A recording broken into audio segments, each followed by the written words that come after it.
podcast untuk hari ini, di mana hari ini kita memasuki bulan suci Ramadan. Telah hadir di tengah-tengah kita Kepala Dinas P2KB P3A dan tentunya bersama Bapak Haji Amir Faisal SKM MKes. Tentunya apa kabar Bapak? Sehat? Alhamdulillah sehat. Kita puasa hari ini Pak ya. Selamat berjumpa kembali. Iya, dengan podcast Kominfo. Iya. Nah, di mana hari ini tentunya kita membahas tentang masalah stunting. Yang sebelumnya sudah dua kali Pak ya kita untuk stunting. Tapi untuk hari ini adalah tentang kerjasama stakeholder terkait pencegahan penurunan stunting. Ya. Untuk kerjasama stakeholder ini Pak ya, sebelumnya tentunya Bapak menjelaskan kepada pemirsa yang tentunya menonton kita di podcast Kominfo mencakup stakeholder ini. Ya Pak, silakan. Ya, terima kasih. Baik, Bismillahirrahmanirrahim. Assalamualaikum warahmatullahi wabarakatuh. Selamat pagi dan salam sejahtera untuk kita semua. Yang berbahagia para pecinta podcast Diskominfo Staper Kabupaten Pasir. Alhamdulillah pada pagi hari ini kita bisa berjumpa kembali dalam suatu topik yang tetap menjadi perhatian kita semua, yaitu masalah pencegahan dan penurunan stunting di Kabupaten Pasir.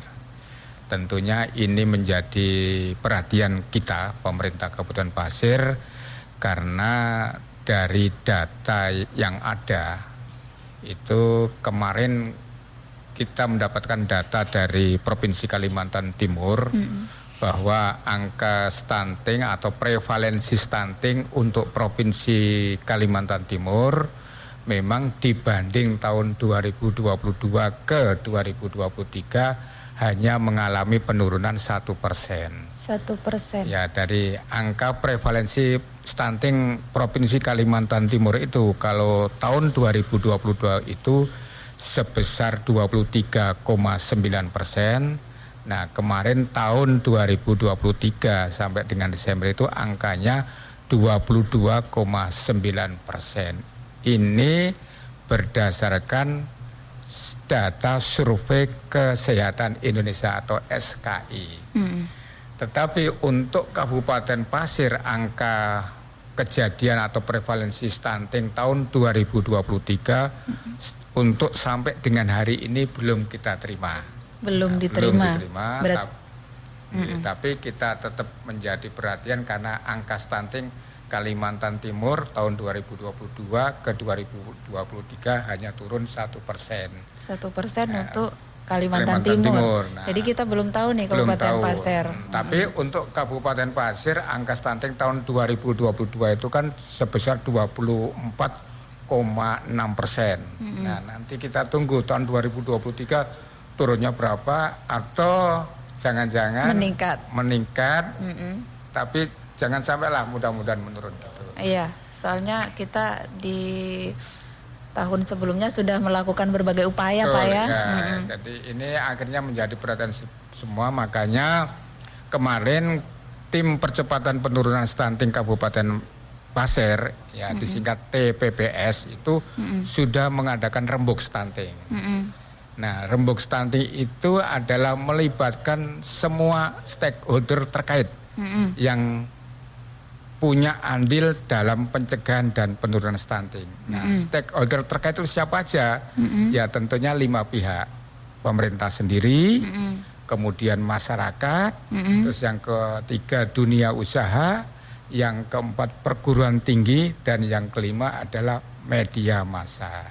Hari ini Kominfo Staper sebagai salah satu corong pemerintah dalam bidang komunikasi dan informasi ke masyarakat mewakili daripada unsur media massa, dan ini adalah kerjasama pentahelik yang kita coba terus kembangkan dalam rangka pencegahan dan penurunan stunting di Kabupaten Pasir gitu. Jadi untuk organisasinya Pak mencakupnya dengan ormas masyarakat juga? Termasuk ya, jadi gitu. Pokoknya tidak ada yang seluruh komponen masyarakat tidak ada yang tidak terlibat dalam pencegahan dan penurunan stunting, tapi tentunya sesuai dengan peran dan tupoksinya masing-masing. Iya, sejauh ini selain rembuk apalagi yang dilakukan Pak? Iya, selain rembuk stunting, istilahnya kita kalau di bahasa perencanaan itu kan musyawarah perencanaan pembangunan. Iya, Nah ini kita kalau di istilahnya di stunting itu namanya rembuk stunting karena ini bahasanya juga dari pusat ya gitu. Nah kegiatan-kegiatan pencegahan dan penurunan stunting selain rembuk stunting ya sudah banyak yang dilakukan oleh para organisasi perangkat daerah khususnya ya. Misalnya kalau organisasi perangkat daerah kesehatan ya tentunya melakukan pelayanan kesehatan yang sesuai dengan tupoksinya dalam rangka pencegahan stunting. Kemudian instansi dinas P2K BP3A yaitu mengambil peran dalam pelayanan keluarga berencana yang di situ untuk bagaimana meningkatkan kepesertaan keluarga berencana dalam rangka juga pencegahan stunting di Kabupaten Pasir. Dan banyak stakeholder yang tadi, misalnya Dinas PUTR. Nah itu tentunya penyediaan sanitasi lingkungan, air bersih, kemudian Dinas Perumahan, kemudian dalam perumahan yang layak gitu. Nah kemudian Dinas Dinas Pendidikan. Nah bagaimana meningkatkan pendidikan anak-anak PAUD supaya mereka juga punya punya pengetahuan bagaimana mencegah stunting sejak usia dini ya. Dan itu masih banyak lagi, termasuk pihak swasta, pihak perusahaan kemarin juga sudah melakukan kegiatan dalam rangka pencegahan stunting sesuai dengan lingkup perusahaannya gitu di wilayah sekitar perusahaan tersebut gitu. Berarti di sekitar wilayah perusahaan itu Betul, sendiri. Ya. Tapi tidak menutup kemungkinan untuk membantu daerah lain. Betul, ya Pak ya, sangat untuk perusahaan. Dimungkinkan itu dan kita juga berharap seperti itu Mbak. Gitu, ya. Ya, ini mudah-mudahan mendengar ini Pak ya. Betul, mudah-mudahan ya, karena jadi bisa membantu pemerintah bagaimana kita menghindari stunting yang ada di betul, Kabupaten ya, Pasir. karena persoalan stunting ini sangat multi kompleks dan ini juga membutuhkan kerjasama semua pihak, ya, gitu. Termasuk dunia swasta, kemudian peran perguruan tinggi dan juga pihak media massa. Dan perguruan tinggi sendiri Pak? Perguruan tinggi sendiri kita berharap bahwa setiap kegiatan-kegiatan yang mereka lakukan di masyarakat, ya misalnya kegiatan PKL, praktek kerja lapangan untuk mahasiswanya, ya sedapat mungkin mereka juga mensosialisasikan bagaimana pencegahan dan penurunan stunting di lokasi PKL-nya. Nah paling enggak peran seperti itu yang kita butuhkan. Nah kita kemarin juga sudah mengundang dan salah satu kegiatan yang bisa dilakukan oleh perguruan tinggi ya salah satunya seperti itu. Gitu. Iya. Dan tentunya di sini Bapak sebagai sekretaris Pak ya, ya. Untuk stunting sendiri. Ya. Tentunya banyak juga keluhan dari masyarakat Pak ya. Ya. Apa sih kekurangannya selama ini yang terjadi di lapangan tuh Pak? Ya, jadi kalaupun kita mendapat keluhan dari masyarakat tentang pencegahan stunting ini ya intinya lebih pada bagaimana kita masyarakat itu sebanyak mungkin diberikan pengetahuan dan wawasan tentang mencegah stunting.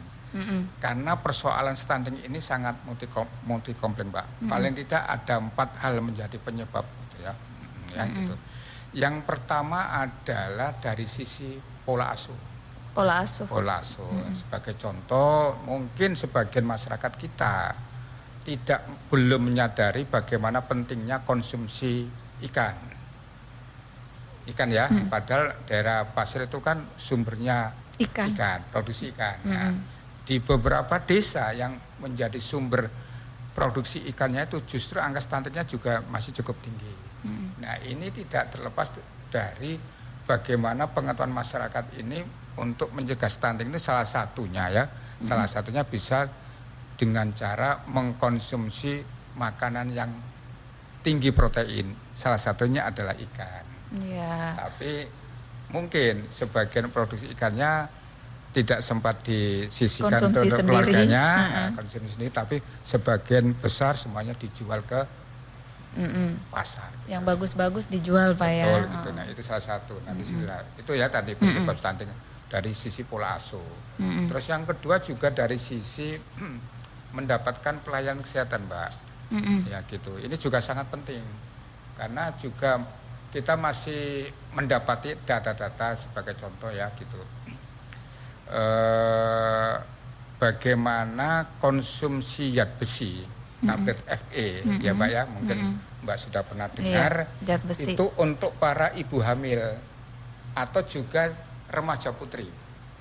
Ya. Nah itu penting itu ya, jadi tablet zat besi atau kalau bahasa ilmiahnya itu Fe itu sangat penting dikonsumsi oleh para perempuan karena untuk menggantikan sel-sel darah atau zat besi yang keluar dari perempuan setiap bulannya.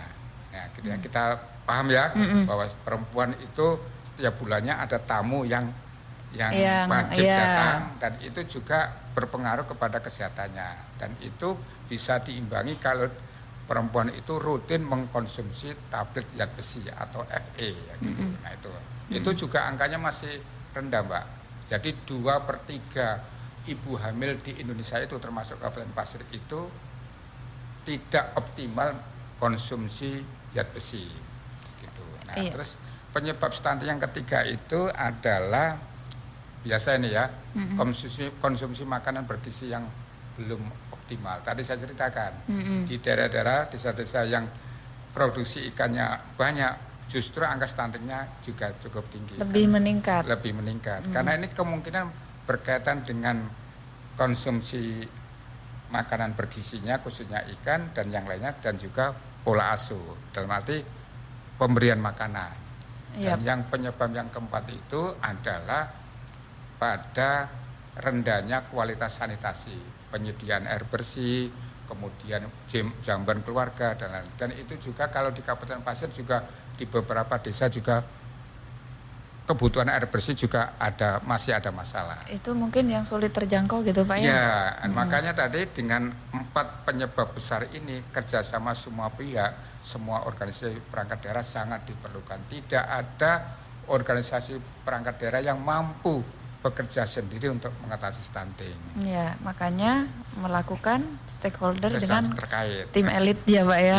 Makanya tadi 5 pihak tadi Mbak ya, dari pemerintah, masyarakat, dunia usaha, perguruan tinggi dan media massa. Nah, 5 pihak inilah kita coba bersama-sama untuk mencegah stunting di Kabupaten Pasir. Ya, untuk daerah terpencil mungkin ya Pak yang sulit terjangkau ini, apakah mereka kurangnya pengetahuan atau bagaimana itu Pak ya? Bisa juga, pengetahuan yang kurang juga bisa menjadi penyebab, kemudian sanitasi yang rendah juga bisa menjadi penyebab karena kita juga memahami masih banyak desa-desa terpencil juga kebutuhan air bersihnya juga masih mengandalkan air hujan ya, tidak bisa terjangkau sama air PDAM ya, beda dengan di kecamatan atau di Kota Tanah-Kusir ya. Kemudian masalah lingkungan rumah, termasuk juga ya tadi itu. Atau tadi juga bisa juga karena jauhnya desa dengan tempat pelayanan kesehatan jadi mereka juga agak kurang tahu ya memahami ini stunting itu apa gitu Pak ya. Termasuk juga yang menjadi faktor ekonomi Pak. Ekonomi. Kemiskinan. Itu juga saling berkaitan dan itu menjadi pemicu gitu. Nah, mungkin kesempatan ini saya sampaikan terkait dengan peran daripada Dinas P2K P3 ya. Ya. Dinas P2K P3 itu kan singkatannya Dinas Pengendalian Penduduk, Keluarga Berencana, Pemberdayaan Perempuan dan Perlindungan Anak. Nah, kita ambil dari sisi pelayanan kesehatan. Pelayanan keluarga berencana. Iya, keluarga berencana. Kami organisasi perangkat daerah ini punya tugas yang juga penting ya. Jadi pelayanan KB itu di mana sih hubungannya dengan stunting. Nah, ini Mbak perlu ketahui Mbak. Jadi pencegahan stunting itu kan harus kita mulai dari awal, yaitu sejak calon pengantin, remaja putri, ya remaja putri, calon pengantin sampai menjadi ibu hamil dan melahirkan. Nah, kalau kita lihat data Mbak ya, jadi sekalinya dulu mungkin saya pernah sampaikan, jadi angka pernikahan anak itu di kabupaten juga cukup tinggi Pak. Dan ini juga bisa menjadi pemicu lahirnya bayi-bayi yang stunting. Kalau kita ngomong tentang angka kelahiran di Kabupaten Pasir itu tahun kemarin itu angkanya 2,19%, Pak. Jadi katakanlah angka kasarnya jumlah penduduk Kabupaten Pasir ada 300.000 jiwa Mbak ya. Itu yang data Dinas Kependudukan sekitar itu. Kalau 2,19 itu persen itu ada tahun kemarin ada sekitar 6.000 kelahiran. Itu ya. Nah, 6.000 kelahiran. Nah, 6.000 kelahiran ini Mbak itu sekitar 21%-nya stunting. bukan. 21%-nya dari 6.000 itu kelahirannya itu ada pada perempuan usia Dini. 15 sampai 19 tahun. Belum siap. Belum siap. Ya, tadi ya saya ulangi ya. Katakan ada tahun 2023 ya, ada 6.000 kelahiran, itu 21%-nya dari 6.000 ini kelahiran itu terjadi pada perempuan usianya 15 sampai 19 tahun. Usia sangat dini. Usia sangat dini. Dan ini juga bisa menjadi pemicu lahirnya bayi-bayi yang stunting. Pemicu. Pemicu ya. Belum tentu. Belum tentu. Ya, tentu. tapi itu ikut juga menyumbang. Karena kelahiran di bawah usia 19 tahun ini pastinya dari sisi kesiapan ibu hamilnya itu memang belum siap. Mulai dari bagaimana cara memberikan konsumsi kepada ibu hamilnya, mendidik anak, bayi dan gitu. Dan ini ada kecenderungan bayi-bayi yang stunting itu lahir dari ibu yang usianya 15 sampai 19 tahun. Iya, karena mereka memang belum siap. Belum siap. Nah, dari data yang ada, Mbak, dari kejadian stunting yang banyak itu, pada saat bayi lahir itu 18% itu bayi pas lahir itu sudah stunting, dinyatakan stunting. Ya, ini belum pada sampai usia 2 tahun. Ya, bayi lahir. Sudah lahir. Itu sudah lahir itu angkanya itu sekitar 18% itu bayi yang lahir itu sudah dinyatakan stunting. Gimana cara menentukannya? Minimal dari panjang badannya. Berapa senti? Berapa senti yang di bawah rata-rata. Kalau bayi kan kita ngomongnya panjang badan, Mbak ya, bukan tinggi badan. Kalau tinggi badan itu kita namakan kepada anak yang usia 2 tahun ke atas. Iya. Itu namanya tinggi badan. Tapi kalau dari lahir sampai 2 tahun namanya panjang badan.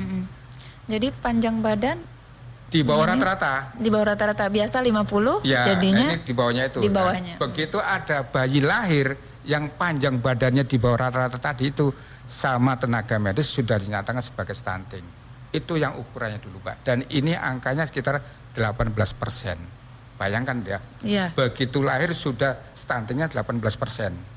Nah, sisanya nanti dalam perjalanan sampai usia 2 tahun, 5 tahun gitu. Tapi itu masih bisa ditanggulangi, Pak ya? Masih bisa ditanggulangi, tapi ya dalam tanda petik sudah agak terlambat. Sudah agak terlambat. Nah, karena mencegah stunting itu sebetulnya dimulai sejak pembuahan sel telur oleh sperma laki-laki di dalam tubuh seorang ibu. Masa dalam sebelum pernikahan sebenarnya, Pak ya.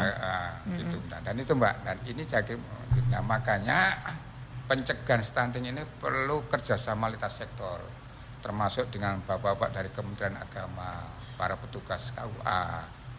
Kalau kami dari KB itu, Mbak, keluarga berencana itu kalau ada pernikahan dini di bawah 19 tahun, kita sarankan lah dari sisi agama atau hukum pernikahan tetap dilaksanakan, tapi yang kita anjurkan kehamilannya ditunda. Ya kan? Petugas KUA bisa menikahkan karena dengan berbagai faktor, tapi kita menyarankan, menghimbau kepada para pengantin ini untuk usia yang 15 sampai 19 tahun kehamilannya ditunda dulu. Nanti kalau sudah 20 tahun ke atas, ya lah, secara alat reproduksi perempuan sudah siap dan ilmunya sudah cukup, silakan hamil gitu. Iya. Kira-kira masih ada nggak untuk tahun zaman milenial ini, Pak ya, yang sekarang ini dibilangin kalau lambat menikah perawan tua atau perjaka tua kayak gitu. Itu kan juga tidak lepas dari stigma di masyarakat. Iya, stigma masyarakat, tapi apalagi dari sisi kesehatan, seorang perempuan itu dinyatakan dia aman untuk melahirkan itu usianya antara 20 sampai 35 tahun. Jadi jangan khawatir, Pak ya. Jangan khawatir. Jadi di bawah 20 tahun ke bawah itu masuk resiko tinggi untuk hamil dan melahirkan. Iya, pokoknya di atas 35 tahun sampai 40, 45 termasuk juga resiko tinggi. Nah, ini termasuk yang kelahiran atau kehamilan di atas 35 tahun juga angkanya juga cukup besar, Mbak. Dan ini juga bisa menjadi pemicu stunting. Yang 35 ke atas? Iya, gitu. Karena usia resiko tinggi bagi seorang perempuan yang hamil di bawah 20 tahun dan di atas 35 tahun itu tadi kan saya katakan kehamilan resiko tinggi. Nah, kehamilan resiko tinggi itu salah satunya yang bisa terjadi bayi-bayi yang dilahirkan itu akan kena atau kita namakan bayi berat badan lahir rendah, BBLR. BB. Iya, BBLR, bayi berat badan lahir rendah. Nah, biasanya kalau berat badannya rendah itu panjang badannya juga di bawah standar. Dan itu bisa menjadi pencetus stunting. Makanya program KB itu kita menyarankan masyarakat kehamilan itu paling optimal antara 20 sampai 35 tahun. Bukan melarang punya anak Bukan banyak ya melarang, Pak ya. ya gitu. Ya, kita mengendalikan gitu ya. Mengendalikan. Gitu, ya itu. Iya. Di situ Mbak anunya itu hubungannya dengan kebetulan saya di Kepala Dinas Pemberdayaan Penduduk dan Keluarga Berencana, ya tugas kami salah satunya seperti itu. Walaupun masih banyak juga gitu Mbak. Tapi dari situ kita ambil anunya poinnya gitu Mbak. Berarti ini juga ada kerjasama dengan KUA Pak ya? Pasti. Ya. Saling berkoordinasi. Ya gitu. Kedepannya kita juga punya program Mbak, bagaimana kalau nanti petugas KUA mendapatkan ya ada seorang perempuan atau calon pengantin laki dan perempuan, untuk perempuannya di bawah 20 tahun itu ada komunikasi dengan kita. Nah, nanti akan kita memberikan edukasi. Jadi kita menjaga. Kita berikan pengetahuan, wawasan segala resiko bila mana pernikahan di bawah 20 tahun, termasuk juga kalau kehamilan di bawah 20 tahun. Nah, tadi yang saya sampaikan, pernikahan kalau terpaksa harus dilakukan di bawah 20 tahun, ya nggak apa-apa, tapi kehamilannya yang ditunda sampai dengan usia 20 tahun ke atas. Untuk mencegah itu Pak ya. Betul, salah satunya gitu. Tapi faktor lain nih Pak, ini bukan isu, memang sudah sering kejadian, tapi pernikahan dini kebanyakan tanda kutip Pak ya, yang terjadi seperti itu, bahkan mungkin kurang etis untuk disebut di sini. Itu bagaimana Pak? Ya, terhadap kejadian-kejadian yang memang pernikahan itu sudah tidak bisa ditunda lagi, ya sedapat mungkin kita juga memberikan pengetahuan dan wawasan kepada ini pengantinnya, yang perempuan itu ya bagaimana tentang merawat dan juga ini memberikan yang terbaik untuk janin dan bayi. Gitu. Kita juga menyadari ada beberapa kasus yang terjadi karena pernikahan itu disebabkan oleh faktor X ya. Dan kita juga tetap memberikan, nah istilahnya itu kita memberikan pendampingan Pak. Karena di Dinas P2KBP3 ini juga kita punya namanya kader di lapangan, yang dulu juga sudah pernah saya sampaikan, ada sekitar 567 kader tim pendamping keluarga namanya ya, untuk memberikan pendampingan kepada para sasaran. Sasaran yang sudah. Sasaran tadi mulai dari para calon pengantin, ibu hamil, ibu melahirkan, sampai dengan ibu yang punya anak bayi sampai 2 tahun. Itu sasaran tim pendamping keluarga. Nah, tim pendamping keluarga itu siapa? Di masing-masing desa itu anggotanya tim pendamping keluarga itu para petugas KB di lapangan, kemudian kader PKK dan juga bidan desa. Bidan ya? Ya, nah ini anggotanya tim pendamping keluarga. Di setiap desa sudah ada itu Mbak. Nah inilah yang melakukan pendampingan kepada sasaran yang saya maksud tadi.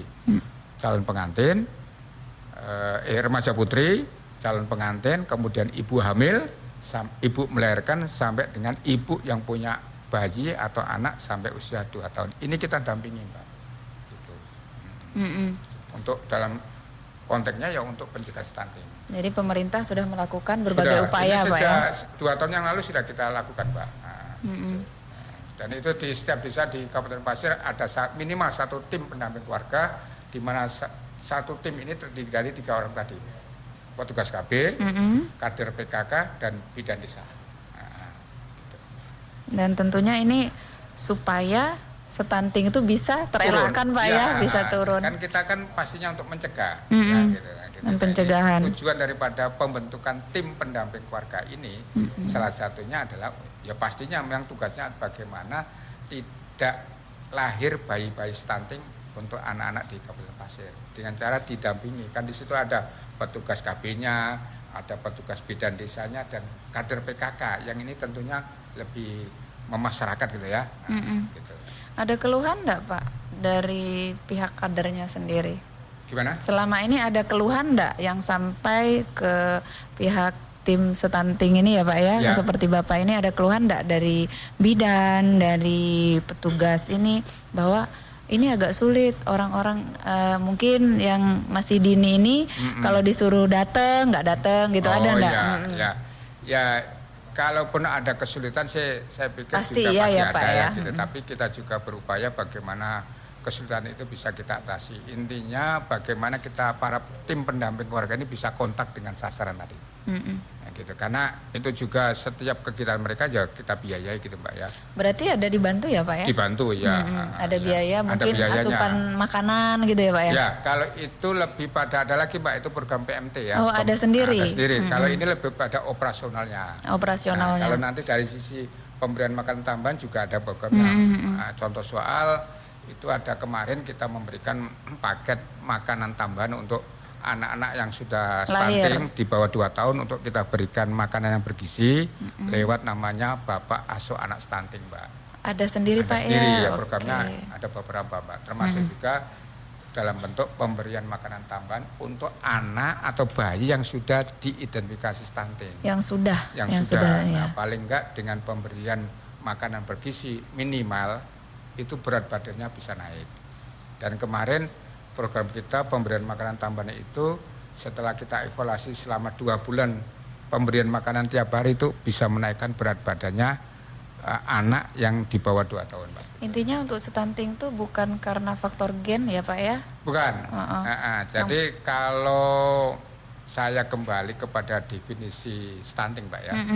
Jadi definisi stunting menurut Peraturan Presiden Nomor 72 Tahun 2021.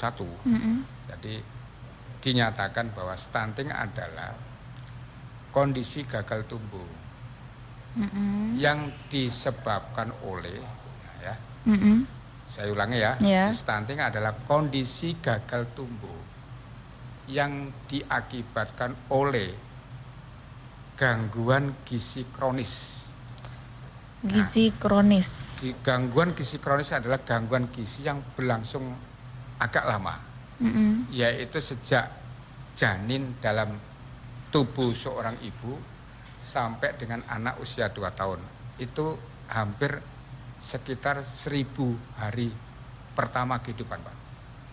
Ya, jadi selama berupa janin. Sejak pembuahan, kandungan sampai lahir, kemudian anak 2 tahun itu kurang lebih 1000 Mbak. Makanya kita sebut dengan 1000 hari pertama kehidupan, 1000 HPK. Itu adalah masa yang sangat penting bagi seorang anak, apakah dia bisa disebut gagal tumbuh atau enggak. Nah ini tergantung banyak faktor Mbak. Ya, jadi oke, saya kembali lagi ke definisi ya. Ayo. Jadi kondisi gagal tumbuh yang disebabkan oleh gangguan gizi kronis dan penyakit infeksi berulang. Nah, penyakit infeksi berulang ini kayak apa? Ya sejak dalam kandungan, ibu hamilnya bolak-balik kena sakit, begitu lahir sampai usia 2 tahun, si bayinya juga kena diare, kena ini macam-macam. Nah, semua kejadian itu bisa mengakibatkan anak stunting. Nah, tandanya apa? Nah, ini masih ada penjelasannya Mbak. Yang ditandai dengan panjang badan atau tinggi badan anak tersebut di bawah rata-rata standar yang ditetapkan oleh Menteri Kesehatan. Itu ya. Ya, nah, jadi standarnya kalau Pak ya.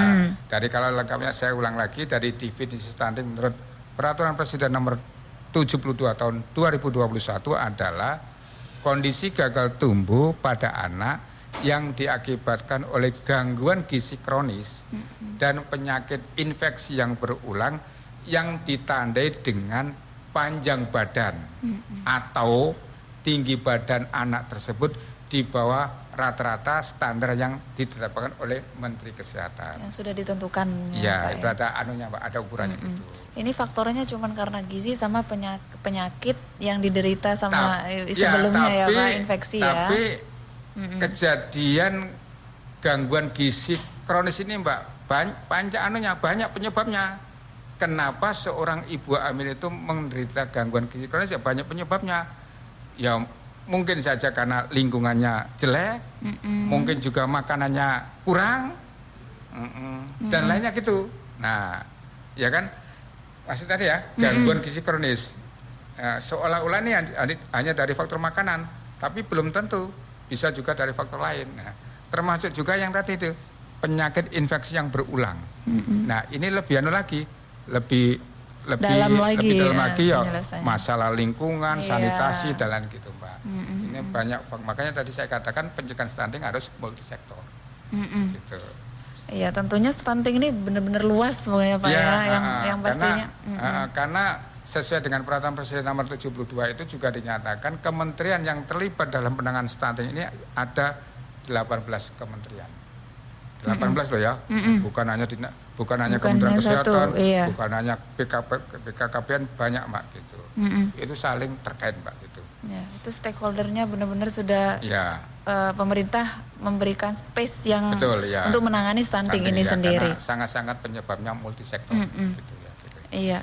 Dan tentunya hal-hal yang sudah diinginkan pemerintah, masyarakat harus mencegah untuk pernikahan dini ya, seperti itu Pak ya, salah satunya. Karena itu adalah pintu masuk. Ya, pintu masuknya di situ. Karena kalau seorang perempuan itu dia melakukan pernikahan dini itu banyak resiko yang akan ditanggung. Iya, resikonya ya ini stunting salah satunya. Resikonya adalah ada risiko bahwa bayi-bayi yang dilahirkan oleh pernikahan dini itu akan mudah stunting dengan berbagai faktor. Karena memang belum siap. Betul, dari mental ya segala macam ya.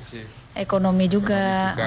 Ini organ reproduksi. Nah, organ reproduksi wanita itu, perempuan itu kalau di bawah 20 tahun masih belum stabil, belum labil. Belum maksimal Pak ya. Masih istilahnya itu masih labil lah gitu ya. Iya, labil.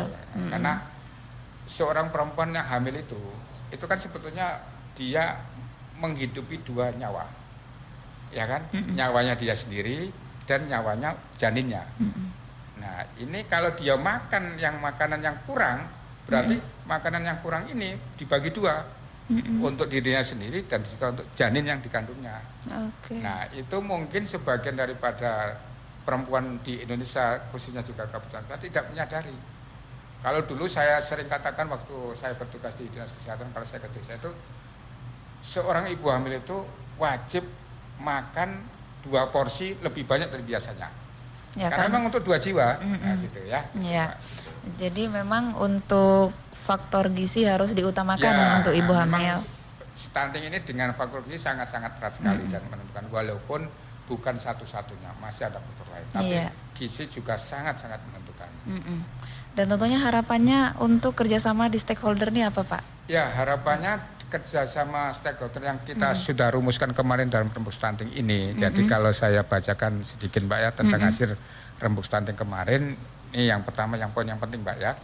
Jadi kita mentargetkan tahun 2025 nanti, tahun depan, itu angka stunting di Kabupaten Pasir bisa turun menjadi 11,4%. Itu harapannya? Harapannya, tapi itu berdasarkan data dari penimbangan di posyandu. Kalau tadi saya katakan angka stunting di Kabupaten Pasir masih 24,9 tahun 2022, itu adalah berdasarkan survei ya yang dilakukan oleh Kementerian Kesehatan. Dan ini kayaknya menurut kita sangat berat untuk menurunkan sampai angka 11,4.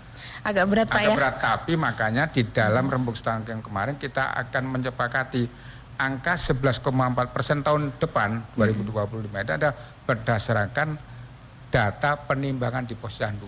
Berarti realnya Pak realnya ya, karena tahun 2023 kemarin angka stunting di Kabupaten Pasir sebetulnya angkanya sudah 16. Itu data dari penimbangan di posyandu.